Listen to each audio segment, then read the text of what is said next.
દોસ્તો બજેટની સાઇઝ જોઈએ આપણે તો ગુજરાતનું બજેટ છે 4,00,000 કરોડ, અરાઉન્ડ 4,00,000 કરોડ જેટલું ગુજરાતનું બજેટ છે, જે 10% ઇન્ક્રીઝ થયું છે લાસ્ટ 6 યરમાં.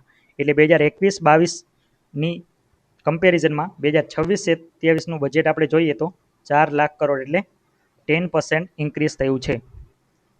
10% ઇન્ક્રીઝ થયું છે લાસ્ટ યરની કમ્પેરમાં, અને 1.8x થયું છે લાસ્ટ 6 યરમાં. તમે જોઈ શકો છો.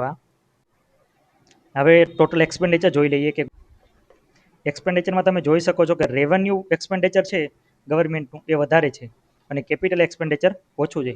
વર્ષ 2026-27માં 61% રેવન્યુ એક્સપેન્ડિચર હતું. રેવન્યુ એક્સપેન્ડિચર એટલે એવું એક્સપેન્ડિચર દોસ્તો કે જે ગવર્મેન્ટના ટેમ્પરરી ખર્ચા હોય, જે ગવર્મેન્ટ કર્મચારીની સેલેરી કે ઓફિસમાં જે પણ જરૂરિયાત હોય એ બધું. આ સિવાય અને કેપિટલ એક્સપેન્ડિચરમાં નવા રોડ રસ્તા જે બને છે, બ્રિજ બને છે, હોસ્પિટલ બને છે, સ્કૂલ બને છે, તેને કેપિટલ એક્સપેન્ડિચરમાં આવશે. તે તમે જોઈ શકો છો કે 2026-27માં 61% એક્સપેન્ડિચર છે, એટલે રેવન્યુ એક્સપેન્ડિચર છે એ 61% છે અને કેપિટલ એક્સપેન્ડિચર છે 39% છે.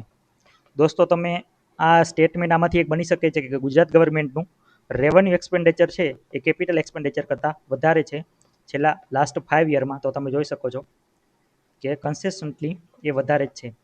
પરંતુ દોસ્તો અહીંયા એક ડેટા તમે જોઈ શકો છો કે ગુજરાત સરકારે કેપિટલ એક્સપેન્ડિચરમાં કન્સિસ્ટન્ટલી વધારો કર્યો છે.